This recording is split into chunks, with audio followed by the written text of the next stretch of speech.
Hey guys, welcome back to AF Farms for another quick tutorial video. This time we're taking a look at chickens. Alright, so what we've got here is we've got 7 chicken coops. These are base game chicken coops, so these are the Horman chicken coop. Alright, 360 chickens, feed point here, interaction point here, blah blah blah. Alright, so what we've done is we'll zoom out. So we've got them lined up in a row, numbered 1 through 3, 4, 5, 6, and then we did have a 7th one that I've gotten rid of, but I'll come back to that later. Basically what we've done is in each chicken coop, we've started off with a certain configuration of chickens, and I'll explain what that configuration is in a minute. But basically what we're trying to observe here is over a period of 36 months in game, so 1 day months, which is pretty standard for farm sim, what sort of results we get from a chicken reproduction, so how many chickens we get per chicken coop, and how many eggs are produced. So in these sheds out the back, we can see the stockpile of eggs from the test, so each one's slightly different. I've got it all recorded in a spreadsheet for later discussion, but without further ado, let's get into it. Alright, so let's go through the lineup. Alright, so pen 1 has started, so obviously I've run this test already, so we're 36 months in, so you can see there's a whole heap of chickens in each one. But when we started the test, we basically started in pen 1 with 1 0-month chicken. So what I mean by 0 month, if we go to the animal purchasing icon, basically you've got 3 options. So you've got chicken 0 month in age, so you can see that there, gestation period of 2 months, puberty 6 months. Okay, same with the $50 chicken, so this is already at breeding age, being 6 months old, so it can reproduce, hence why it costs more.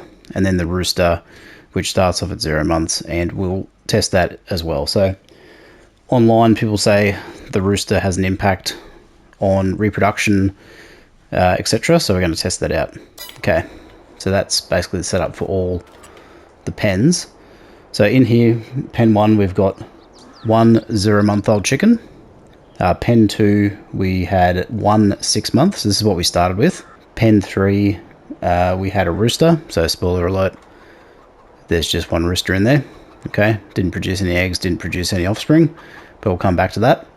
Pen 4, we had 1 0-month chicken and 1 rooster. Pen 5, we had 1 6-month chicken and 1 rooster. And then pen 6, we had 1 of each. So we had 1 1 month, 1 0 month, 1 6 month, and 1 rooster. Okay, and then pen 7, which was kind of our control or optimal pen, it had 360 mature 6-month-old chickens from day 1. So fully productive, able to produce eggs from day 1, and then we just run that in parallel with these other coops, right, to see what the output was. However, it's not on this map, it's on a different map because of a couple of reasons. Alright, so that's the setup. So like I mentioned before, we're on 1 month seasons. The chicken coops were always topped up, so they never went low in feed. So there was never a day or a cycle where they ever went to 0, just to make sure it was consistent in the results. So all these chicken coops always had maximum feed each time we cycled through the game. All right. Okay, with that out the way, let's get into some of the results. So make sure you stick around to the end so we can go through what the actual sell price for these eggs were at best price, and I think you'll be quite surprised with the results. So, all right, what we learned.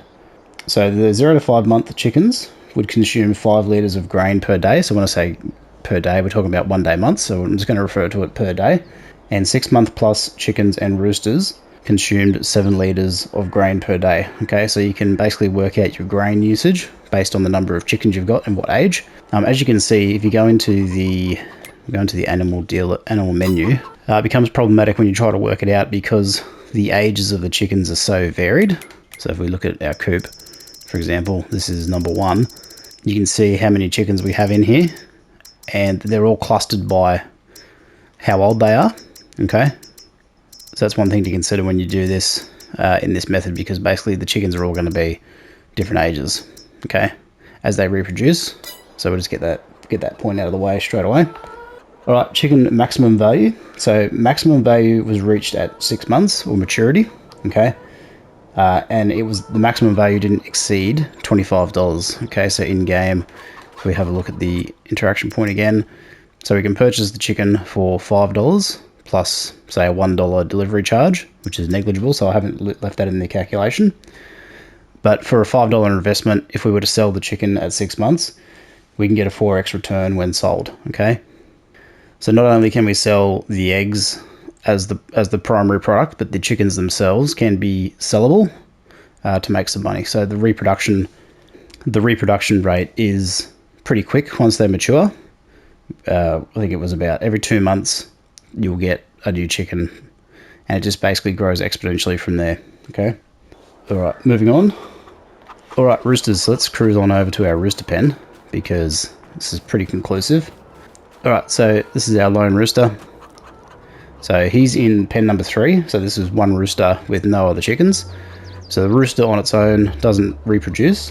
All it does do is eat food and basically give you a rooster in your chicken pen, okay? Forms no function whatsoever in terms of increasing reproduction or saleability. So if we look at how much we can get for this guy. So if I go into the animal dealer, get into pen 3, the value of the rooster is only $20, okay? So even that alone, and you can see it's 36 months old, full health, full everything. A full-grown, mature chicken is worth $5 more. So if you're considering growing roosters to sell for maximum profit, you're better off going chickens because you're going to get an extra $5, okay? So really, they're just there for aesthetics. They provide no gameplay benefit whatsoever. All right, moving on. So next thing we wanted to take a look at was how much chicken feed or wheat, right? So we just use chicken feed as an example because it's basically wheat, and we've used it on the multi-fruit bice silo, okay, just for ease of reference.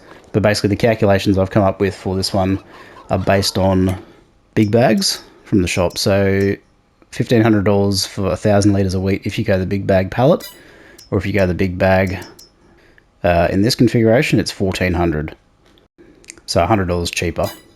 All right, so basically the other question I wanted to answer was how much the wheat input, how much eggs do we get back? So basically what I discovered was it's about a 1.3 ratio. So every litre of wheat you put in, you get 1.3 litres of eggs back, okay? So basically you get a bit more. I thought it would be even, maybe slightly less, but it's actually more, okay? So you're actually taking a wheat product, right? So say you're harvesting the wheat in the field, you spin it in the chicken coop, and by spin it I mean you feed it to the chickens, and then they produce more volume than what you put in. And in this case, the eggs are more valuable than the wheat, hence why they are able to make such good money, okay? So about a 1.3 ratio increase. All right, we've already gone through the configuration of the chicken coops, so I won't go through that again.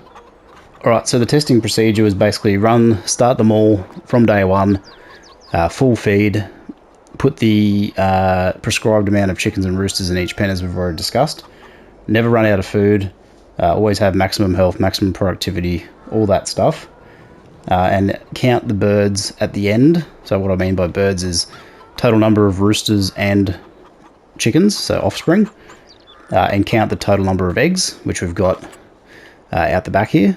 So basically what I did is I use these in-game silos to, if I just go over and show you quickly, it basically tells you the capacity per pallet, okay? So it's a nice and easy way to calculate it.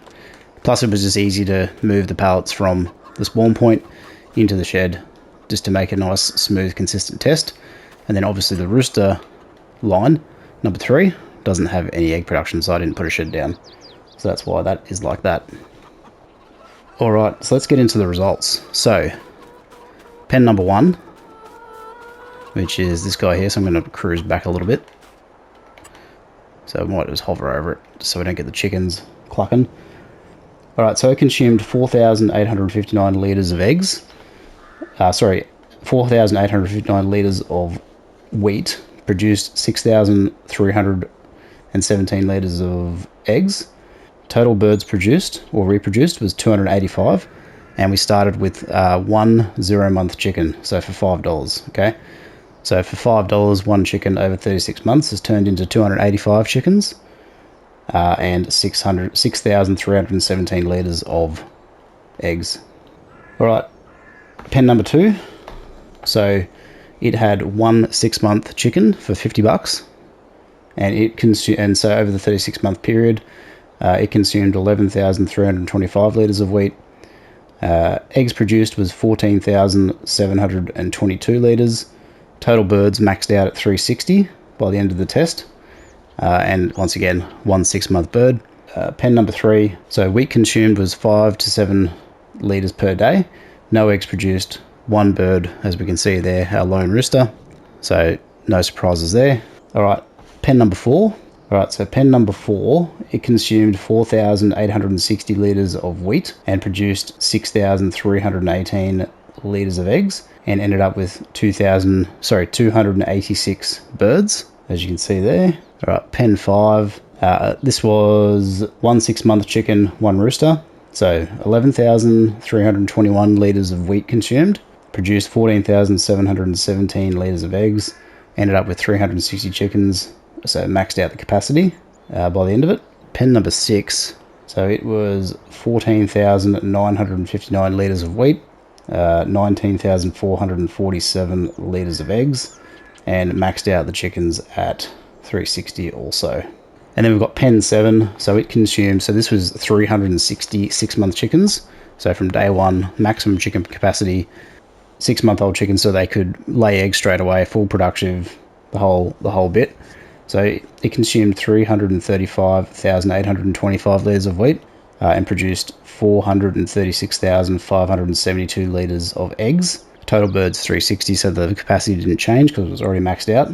And that was run on a 36-month cycle. Okay, so you can see the difference between the full operation versus the others. Okay, all right, let's have a look at the main spreadsheet with the final values. Okay, so pen 1, so starting with one 0-month chicken. So basically, if we sell the eggs on Elm Creek or any map for that matter, we're on easy economy.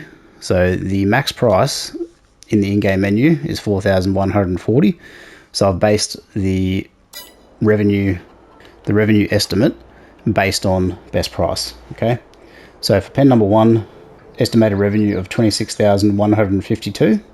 Pen number 2, so this is one 6-month. So basically, the difference between 1 and 2 is we've had a chicken that was unable to reproduce for 6 months versus one that could. So its total revenue was $60,949. Pen number 3 didn't make anything, because we've already discussed that. Roosters don't do anything. Pen number 4 made 26,156.52. Pen number 5, 60,928. Pen number 6, 80,510. And pen number 7, which is not here but on a different map, made 1.8 million. So $1,807,408. So you can see quite a big difference in pricing. All right, what was interesting too is to confirm and put to bed the whole rooster improving results. Is basically pen number 2, right, produced about $60,000 worth of revenue with one 6-month chicken, and pen number 5 had one 6-month chicken and a rooster, and it produced 60,928. So basically identical results. So the rooster had no impact on improving the results between pen 2 and pen 5, and the same is true for pen number 1. So pen number 1 had a 0-month chicken to begin with, and pen number 4 had a 1-month chicken and a rooster. So pen number 1 made 26,152. Pen number 4 made 26,156. So basically identical. So that, in my mind, puts it to bed that the rooster has no impact on reproduction of any kind. Basically, what it boils down to is the amount of chickens you start with and the age of those chickens. So when you get the exponential growth kicking in when they start to reproduce, as we can see here in number 6, there's a good example. So basically, when you come in and sell these, if you were going to sell them, you would look for anything that has just peaked. So anything that's just peaked at 6 months, or even 7 months, if you wanted to be sure, you could take those chickens, sell them, and 4x your money. So it is not a huge amount. But still, it is. So if we go into the sell menu, let's just have a look here. So if we cruise over to, how many have we got? It doesn't show us in this screen. So let's see if I select them. Yeah, we've got 47. So we'd only be making like $1,000. So it's not really even worth selling them, in my opinion. How many of these guys we got? We'll be able to sell them for $1,275, less fees of $255, and it'll give us $1,000. So I don't think that's personally worth selling the chickens. You're probably better off, in my opinion, buying one of these, filling it with mature chickens, and then going from there and just keeping the feed up and just pumping out as many eggs as possible. Okay. Now let's have a quick chat about return on investment while we're here. So basically, pen number 1. So what I've done is I've taken into costs the purchase of the chicken coop, which is $79,000 for everyone.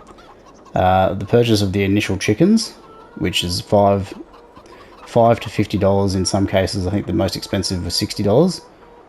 And obviously the most expensive was pen number 7 with 360 mature chickens for $18,000. So it seems like a bit of an outlay, but the return, as we're about to discover, is pretty epic. Okay, so pen number 1, after the testing period, made a profit of negative $60,000. Now, of course, it would eventually make a profit based on the longer term test, more chickens, more egg production. It was just slow to ramp up, which we've already sort of covered. Pen number 2, so this had 1 6 months, so you can see the difference between a 0-month chicken versus a 6-month chicken. This guy made a profit of negative 35, so it hasn't quite broken even yet, but well and truly on the way. Pen number 3 we don't need to talk about because it's redundant. Pen number 6 was 60,143 negative, so about the same as pen 1 for the reasons we've already discussed. Pen number 5 about the same as pen 2, same reasons, just testing the differences with the roosters. Pen number 6 was the best performer with 2 initial chickens, so we started off with 1 0-month and 1 6-month, and it made negative 20,000, so basically 20 grand off, so exactly 20,988 negative. So give it a few more cycles, it'll break even, then start turning a profit. However, the best performer by far was pen number 7, 360 mature chickens, fully fed and updated and kept productive for 36 months. So top line revenue was 1.8 million. Okay, and then we take out costs. So I've also factored in the costs of feed, so I should mention that as well. So based on the cost per litre of wheat, buying it from the shop in the big bags, pen number 1 had a total cost of 7,000, pen number 2 16,000, pen 4 7,000, pen 5 16,000, pen 6 had 22,000 in wheat costs. Total costs including the chicken coop and the initial chickens was 100,000. So basically you can see if we had a cheaper source of wheat, so your own farm grain, you'd probably turn a profit far quicker than buying directly from the shop, which is the most expensive option. Okay, now even if you were to take the most expensive feed option, so pen number 7, 360 chickens, even with costs of 80 grand for the chicken coop, say 18 for the chickens. Obviously there's some delivery cost in there, but I haven't factored that in because it's basically $1 per chicken. You do the math on that, so like $360, right? It's kind of not much. Total wheat costs of 503,000, so say $500,000. And if you sell the eggs at the best price, which we've already talked about, of 1.8 million minus 600,000 in costs, you're still going to make 1.2 over a 36-month period, which is crazy money, all right? But a lot of work. I mean, if you're going to be an egg farmer, it might be the way to go. The problem is you're going to need somewhere to store them. So having this pallet warehouse is very handy because it'll hold 250 pallets. And then when you hit best price in November, I believe it is, for eggs, you just basically empty out all your stock of eggs. Yes. So it is, November for eggs. So once you hit November, sell that stock of eggs, make 1.2 million, and then you can just go from there. So that is by far the most profitable option. All right, so there you have it. So there's my ultimate chicken test. So a couple of interesting things that I picked up on was obviously the roosters have no impact. So there's a little bit of debate online whether they do or not. It's up to you if you want to do your own testing. If you found something different, let me know. And what I was surprised by is the compounding between having a 6-month chicken versus a 0-month chicken, say in pen 1 versus a 6-month chicken in pen 2. So after 36 months, the actual growth increase over time. So the compounding really does come into play. So really, moral to the story is if you can get as many chickens in early and then let them reproduce, within 36 months, we managed to fill up pen 4, pen 5, and pen 6. And it actually happened probably a lot earlier than 36. I didn't record it exactly, but that's just the parameters I sort of put into the test in the first place, just to sort of see what they were like after 36. Because I wanted to see if the chicken value of $25 went any higher. And after 6 months, so when your juvenile chickens are 0 months and they hit 6 months, that's their peak price, right? So there's no point hanging on to them if you're going to sell chickens. But by far, the best way to go is to just get as many chickens in as you can and stockpile the eggs, because they're the cash cow in this operation. So hope you like this video, guys. Leave a comment below if you learned something, or if you've got some additional info or something I've missed. If you've done similar testing, what was your experience? What results did you get? If you're playing on hard or medium economy, is there a lot of difference in the figures? I imagine there would be, so let me know below. Otherwise, thanks for watching, and I'll see you in the next one. Bye for now.